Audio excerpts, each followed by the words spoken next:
Planning and decision making. As individuals, we are confronted with the task of planning our daily activities.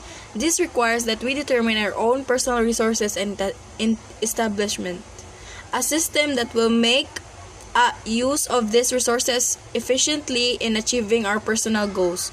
Effective planning enables us to only address business situations but also to improve the way we conduct our personal lives. Planning is a primary management function that determines and outlines the system to be followed by the business. The system is composed of frameworks that define the operations, tasks, and relationships within the business. Establishing a system requires organizing the business into companies, plants, units, and groups. Systems are defined by inputs, process, outputs, and outcomes. Inputs include raw materials, money, technology, and people. This enables the company to conduct its various process and operations.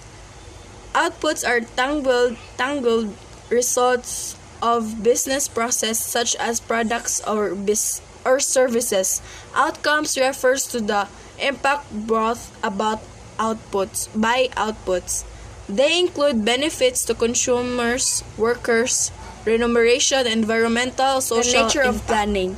Planning is a primary management function. It involves setting the direction and goals of an organization, establishing a system that will define the activities of the organization, and formulating a plan to ensure that the system works toward achieving the goal of the organization. Planning is significant because it is the initial task that defines all the other management functions. All levels of management conduct planning. Top management defines the goals and comes up with the general plans, which are given to lower management.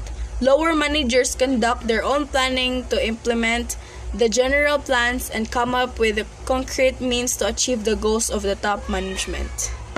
Alternatives. Possible actions that a manager can choose from in making a decision. Documentation. Recorded data that can be presented as print material, online content, and other media. Vision and mission statements. A vision statement describes what the company wants to achieve and where it wants to go in the future. It determines the courses and direction of the company and defines which markets, technologies, products, or customers to focus on. Below are the characteristics. This is the characteristic of vision and mission statements. First, graphic. The vision projects of the market, the kind of company that manage wants to create, and the kind of company it inspires to be. For example, in Walt Disney Corporation, there's a quote that's saying to make people happy, or like this is that they want to achieve to become being successful corporation na ang ilang goal is to make people happy. Second, directional. It describes the path where the company wants to go and presents specific plans to move forward in the future. For example, Nike, na sila motivation quote, like it says, to bring inspiration and innovation to every athlete in the world. If you have a body, you are an athlete. So it's like a motivation for people want to focus.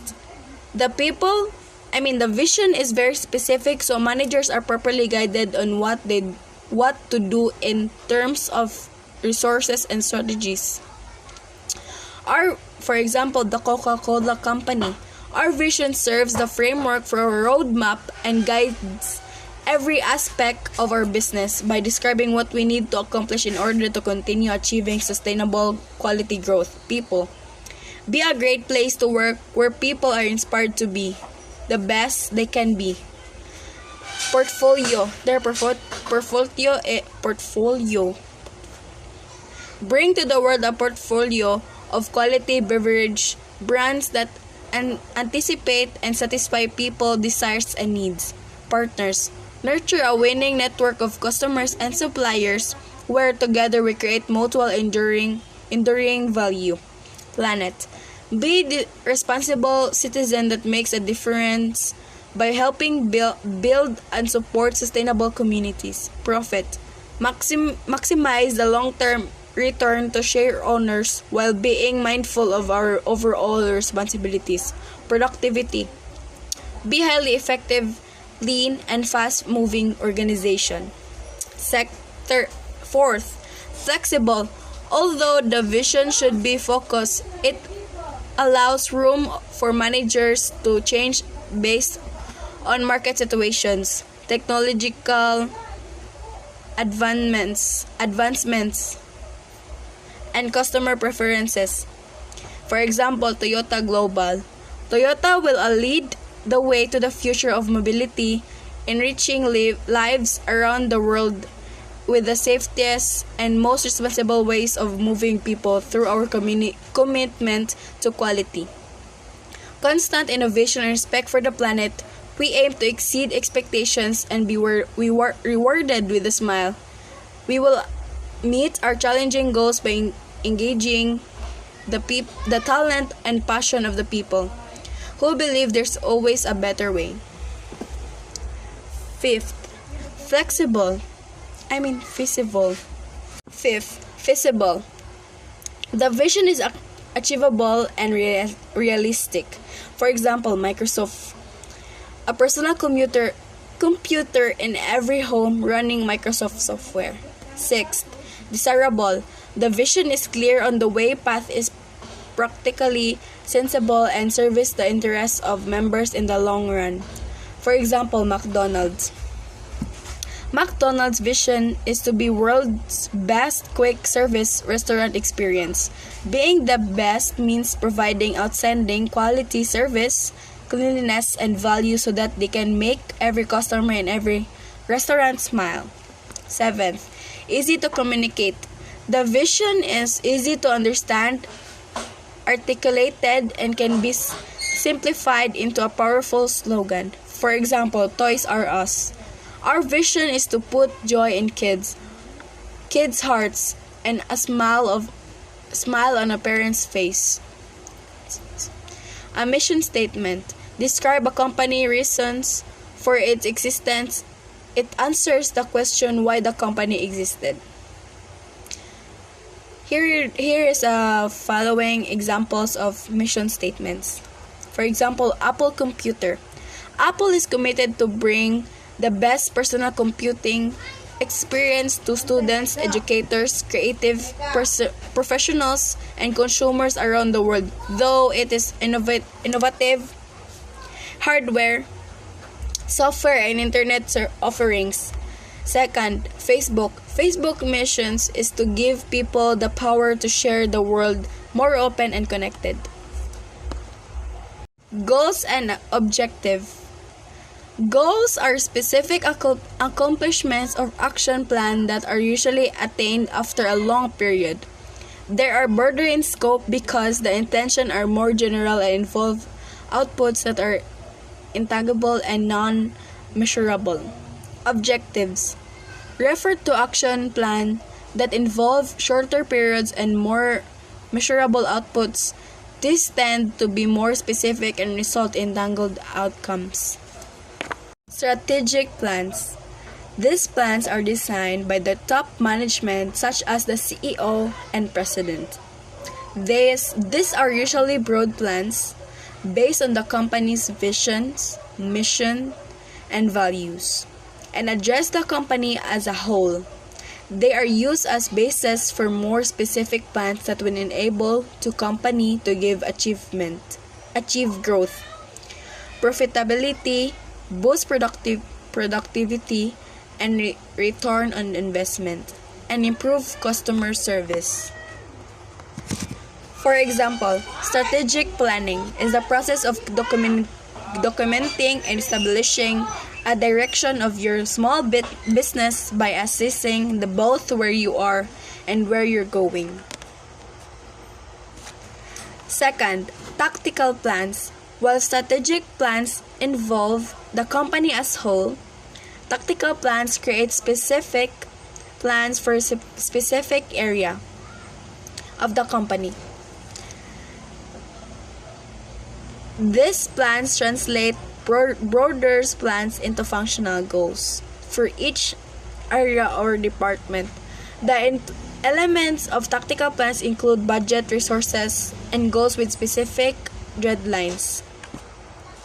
For example of tactical plan, if you decide one of the best ways to reach your target consumer is TV advertising, then the tactical plan needs to carefully spell out the specific of the TV campaign.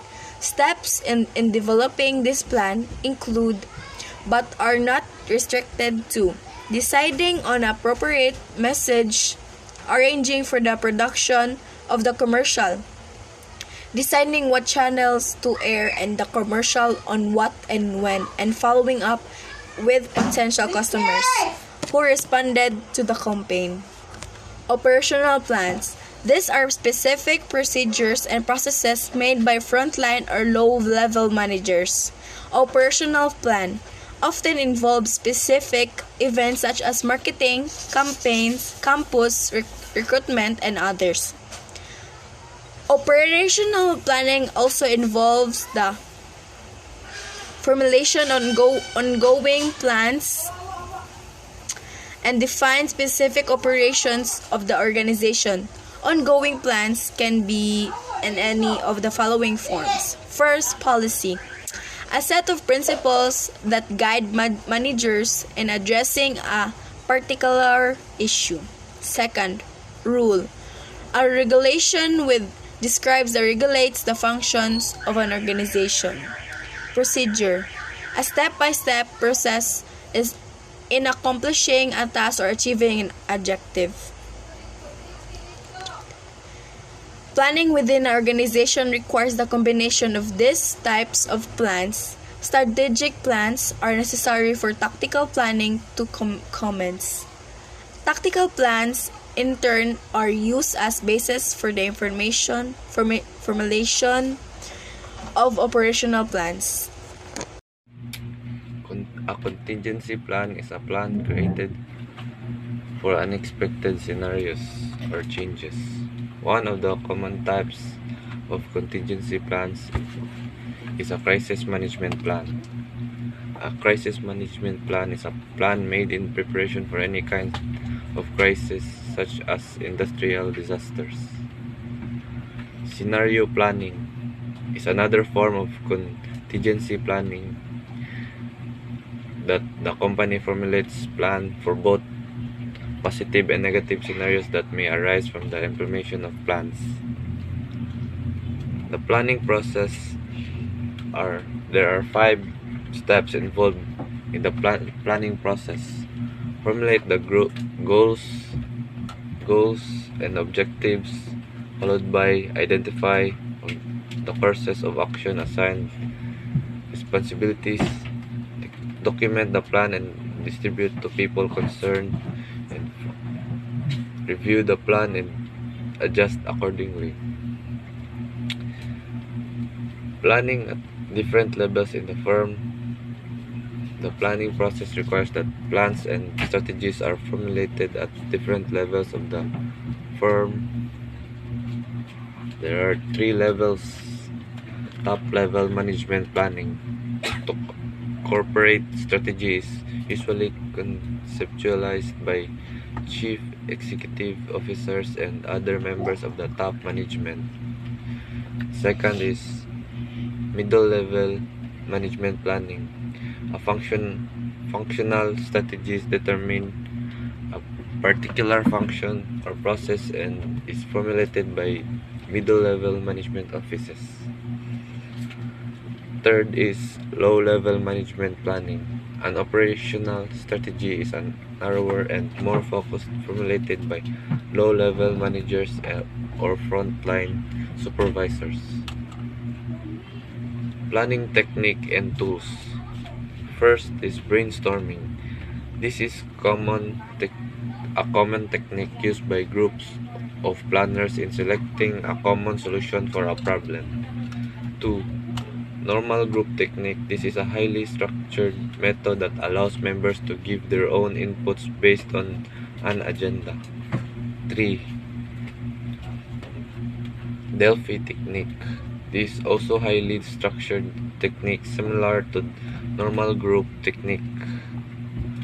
Apart from qualitative techniques, managers can also employ quantitative tools in planning and decision making. These are the following. Decision tree is an excellent tool for weighing different alternatives. 2. Payback method. Managers use the method in evaluating alternatives in purchasing equipment, furniture, and fixtures. Decision making and common types of decision making in models is a major aspect of planning, and manager can choose to use one of the three decision models: rational or logical decision model. The process involves a logical step-by-step analysis of several possible contributing factors. Thank you. Si Wayne. Intuitive decision model. Intuitive decision making can be described as the process by which information acquired through associated learning and stored in long-term memory is accessed unconsciously to form the basis of a judgment or decision. Intuition is based on the implicit knowledge available to the decision maker. Predisposed decision model. Decision makers using this approach do not search out all possible alternatives. Rather, they identify and evaluate alternatives only until an acceptable decision is found. A manager with this tendency is likely to ignore critical information and may face the same decision again later. Cognitive biases. A cognitive bias is a systematic error in thinking that occurs when people are processing and interpreting information in the world around them and affects the decision and judgment that they make. Cognitive biases are often a result of your brain attempt to simplify information processing. Escalating commitment. This type of error happens when a manager, despite his or her knowledge of a project failure, continues to acquire more resources to pursue the project instead of abandoning it. Failure hypothesis bias. This happens when a manager holds on to his or her prior beliefs that a project will success when evidence to the contrary has been provided. Representativeness. It is tendency to make generalization based on a small sample or a single experience. Reasoning by analogy. It refers to tendency to conclude that the results of one situation can be repeated in a similar situation. Illusion of control. It is a type of error that many top-level managers commit when they become overconfident regarding their ability to solve problems. Framing bias. This kind of bias correlates the outcome with how a problem decision is framed. Ability error. This error is committed by a manager when they immediately use available resources on a project that is expected to immediately provides profit rather than holding off and waiting for a later opportunity that will generate even greater profit. Structured decision-making models. Structured decision-making is an approach for careful and organized analysis of natural resource management decision and based in decision theory and risk analysis. SDM encompasses a simple set of concept and helpful steps rather than a rigidly prescribed approach for problem solving. Kipner-Drago matrix model is a special, well-orchestrated, synchronized, and documented root cause analysis and decision-making method. Situation appraisal. In assigning the situation, the manager clarifies aspects of the scenario and outline possible causes. Problem analysis. The root cause of the problem is identified. Also, the manager analyzes how the cause brought the problem. Decision analysis. Various solutions and courses of action and identified and evaluated by conducting risk analysis. Potential problem analysis. A possible final decision is determined and carefully scrutinized. Broom-Hieton-Jago decision model. The Broom-Hieton contingency model is a situational leadership theory of industrial and organizational psychology developed by Victor Broom in collaboration with Philip Hieton in 1973 and later with Arthur Jago in 1988, the situational theory. Autocratic 1. The leader is the sole decision maker using all the information available. The manager make decision for the firm. Autocratic 2. The manager gather pertinent information from members of the group but they do not know the purpose of such information. Consultative 1. This leadership style lets the group member know the problem situation but the final decision is still rests on the manager. Consultative 2. The manager discuss the situation with the group and gather suggest situation from the group members. Group 2. All the group members are responsible for coming up with the final decision. Nature and structures of organizations. Learning organizations is constantly transformed and innovates itself. For me, it's all about our learning in every day and every situation. I've also learned the 3 types of learning organizations, which is supportive learning environment, ability of learning processes, and learning organization needs.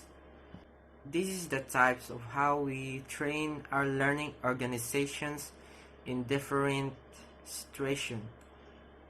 Every day we encounter different types of learnings, so by the time you would totally understand what is it, we must know it first so we couldn't fail in every situation. The following are the purposes of performance appraisal. 1. Needs assessment. Performance evaluation provides relevant information about the specific training needs of employees. 2. Employee movements. It helps management decide who will be promoted by providing proof of meritorious performance. 3. Basis for merit increase. Performance appraisal gives strong proof for merit increases. 4. Legal concerns. If there are questions regarding certain decisions like termination, the appraisal becomes the basis for justifying such actions. 5. Development. A series of performance appraisals tracks the growth of employees. 6. Channel of communication. Appraisal provides a good venue for discussion regarding performance and other issues between an employee and his or her immediate supervisor. And lastly, 7. Source of motivation. Performance evaluation is one of the best ways to keep employees motivated. Staffing processes is required for the achievement of organizational goals.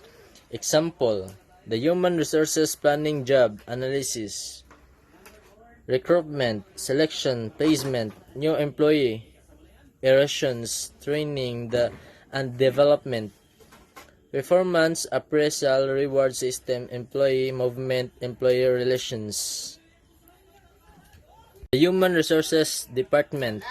The Human Resources Department, HRD, is taken with implementing human resources management in the company. The activities of the HR department includes the primary function that activities of human resources management, such as resources planning, job analysis, recruitment and training and development,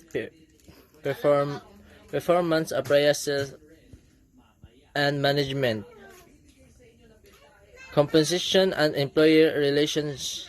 The HRD is also responsible for ensuring that the company complies with workplace safety standard and labor and employment laws.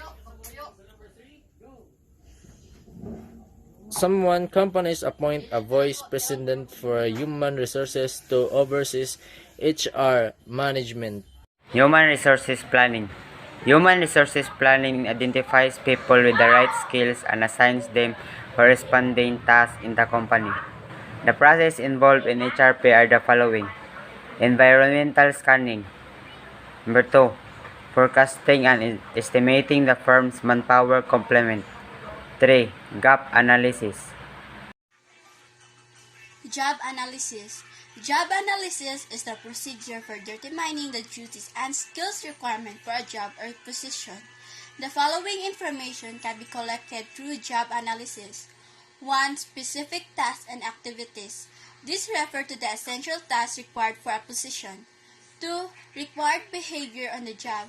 This refers to the workplace behavior or ethics required in the performance of the job concerned. 3. Required job standards refers to the performance levels or standards required on the job. 4. Knowledge, tools, and equipment use. This takes into account knowledge on software application, accounting procedures, laws, and other relevant information. 5. Work conditions. These include the physical aspect of the job such as work schedule and physical environment. Lastly, 6. Personal characteristics and requirements. These include the educational background, training, experience, personality type, attitude, values, and physical characteristics needed for the position. Job analysis go through a process outlined in several steps designed to gather relevant, timely, and complete information to prepare the job specification needed by the company. Step 1. Formulation of objectives. Step 2. Selection of jobs. Step 3. Application of job analysis techniques. Step 4. Actual conduct of job analysis. And Step 5. Preparation of job description and job specification. Techniques in job analysis. Number 1. Observation. This technique requires the analysis to actually observe the jobs as they are being performed. 2. Interview. This technique requires face-to-face interaction between the job analysis and the employee. 3. Questionnaire. This is the last expensive technique for data gathering. 4. Logbook.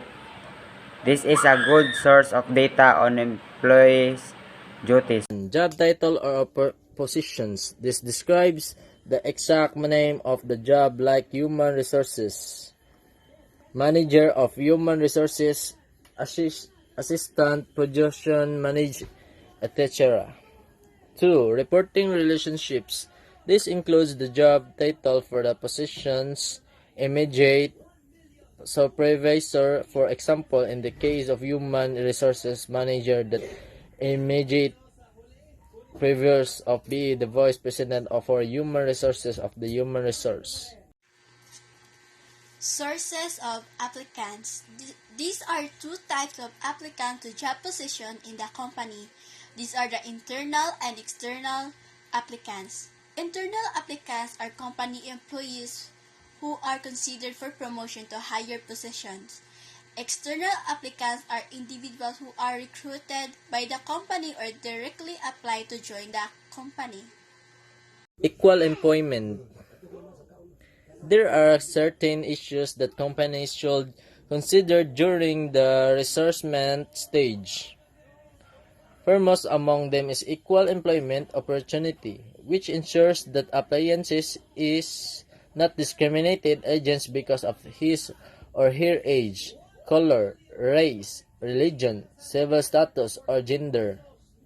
Companies are now careful about imposing age requirements for certain possibilities performances for graduates from certain college or university. Selection. The selection process starts when applicants who qualify after preliminary screening are scheduled for the preliminary interview and psychological testing conducted by the Human Resources Department. The usual steps given to the applicants are the following. Number 1, mental ability test or intelligence quotient test. Number 2, aptitude test. Number 3, personality test. The last part of the hiring process is placement. When a candidate accepts the job offer, the next step is the submission of pre-employment requirements such as the transcript of records, NBI clearance certificates, and other documents. A candidate has to undergo medical examination, which includes a physical exam, X-ray, blood test, fecalysis, and urinalysis to determine his or her fitness for work. After the submission of pre-employment requirements and the result of the medical exam, the candidate is officially hired and signs the employment contract. The status of employment may be probationary, contractual, or project-based. Contractual employees and project-based employees are given a contract to work for the company for a limited period. A probationary employee, on the other hand, is given a period of 6 months after which he or she is evaluated before becoming a regular employee. In educational institutions, newly hired teachers are given a probationary period of 3 years. Training and development. Training and development refer to two distinct processes in employee development. The company helps the employees improve their skills through training. It is an organized activity that increases and enhances employees' knowledge and skills on their job to improve their current performance. Development is the enhancement of the competencies of employees by giving them opportunities for greater responsibilities as well as challenging tasks that will help them achieve their total growth.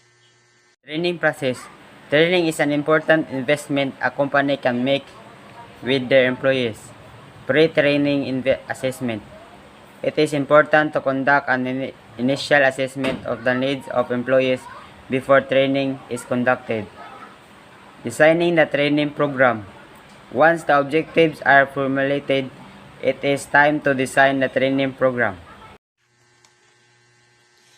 There are some of the most common techniques used by companies in their training programs. One lecture is the oldest and most popular method of teaching where the trainer or speaker gives a speech explaining a topic or a concept. Two, demonstration method is utilized to show how something works or how to perform a task. 3. Computer-based training utilizes a computer program to teach knowledge and skills and does not require face-to-face interaction with a trainer. 4. Program instruction is a form of computer-based training that uses an instructional program that employs a variety of content such as text, graphics, and multimedia. 5. Virtual reality methods allows the participants to experience a 3D or three-dimensional environment. Case study. Present a particular situation and trainees discuss and decide on a solution to an organizational problem highlighted in the case. 7. Role-playing method. present actual work situation for analysis, and participants are asked to act out specific roles. And 8. Team building is a training program that utilizes activities that encourage employees to work in groups. Implementation. At this stage, the training developers and training program utilizations using the selected techniques. The training or training offer is an important component to the success of the training. Implementation and effective training is one who possesses the following characteristic: has enthusiasm and position regarding the topic, has a good working knowledge of the topic, is able to motivate and encourage participation from trainings, has a good sense of the humor and possesses good posture and dynamic appearance. Training evaluation. To measure the effectiveness and success of training and development programs, the following criteria for evaluation can be used. Number 1, reaction. Number 2, results. 3, recall. 4, retrieval. And wages. Composition is an tangible equivalent or reward for service rendered or for the performance of a task performed in the organization. Direct compensation of monetary in nature and given the form of salaries, wages, compensations, business and allowance, hospitalization, summer outings, vacation leaves, and sports fetes. Compensation guidelines. Compensation decisions are influenced by the nature of environment of a particular industry. For example, the pharmaceutical, banking, telecommunications, and hotel industries offer attractive compensation packages. Common modes of payment. The following are the common modes of payment given to the employees. 1. Payment for time work. Majority of employees are paid on the basis of time work. Monthly paid employees are those who are paid each day of a particular month. Daily paid employees are paid on the basis of the days they actually work and unwork regular holidays. Payment for time work have adjustment based on any of the following. A. Across the board increase. Pay adjustment provided to all employees with the same rate regardless of rank. B. Merit increase. Salary or wage increase given to the employees on the basis of performance.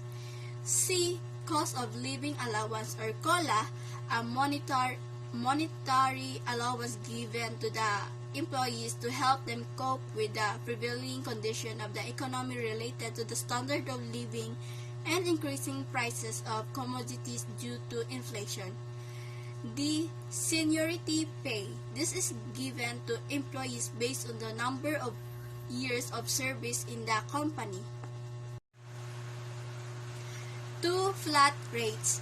Firms with flat rates do not consider skills and seniority as factors for giving compensation. Companies pay their employees the same amount regardless of their rank. Incentives. These are payments based on output. The most popular forms of incentives pay are the following. A. Merit pay. B. Piece rate pay. C.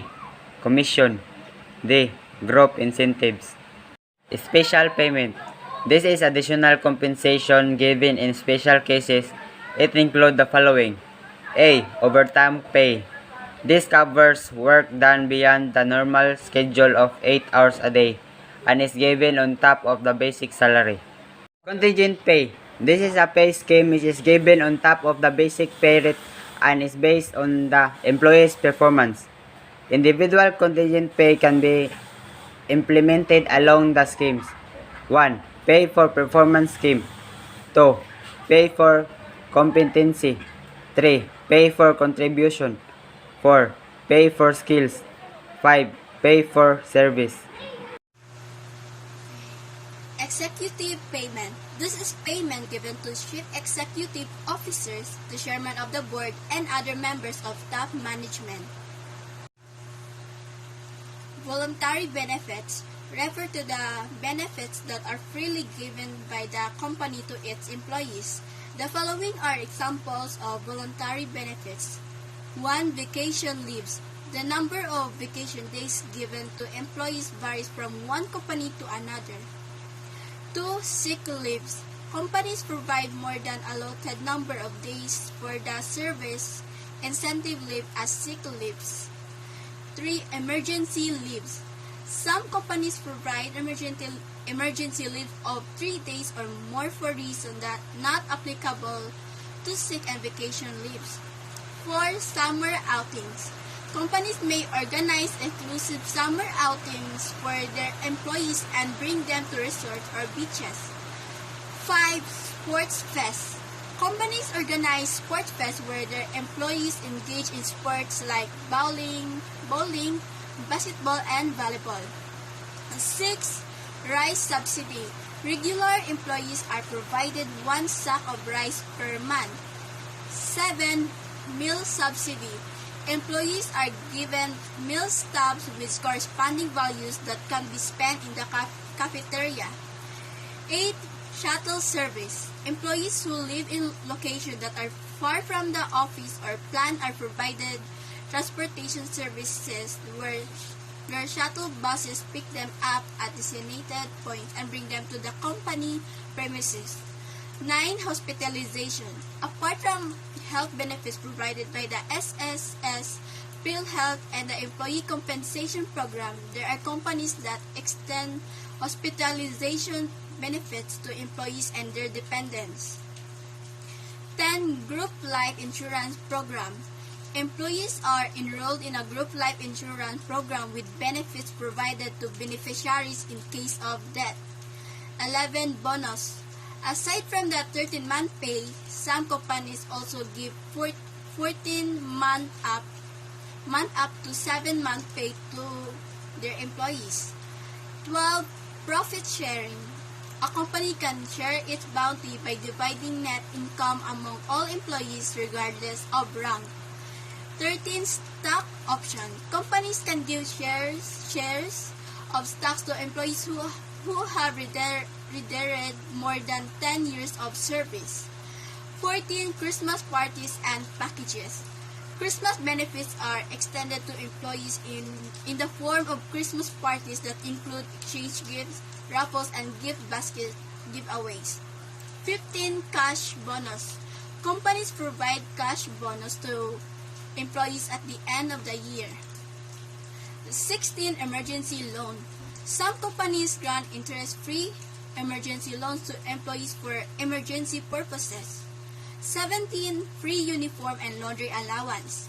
Employees are provided uniforms and laundry allowance upon regularization or after 1 year of service.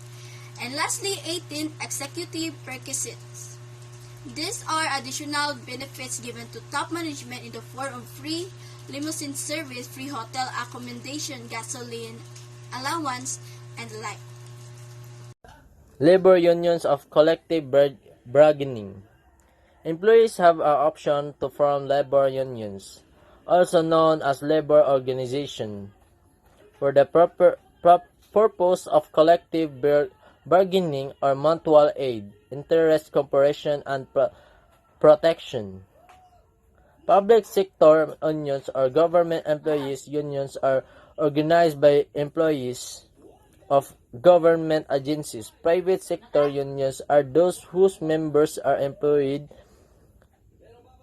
in commercial, industrial, and agricultural enterprises, including non-profit or charitable. Employee movement. Employee movements are inevitable and are often the result of evaluation or structural changes within an organization.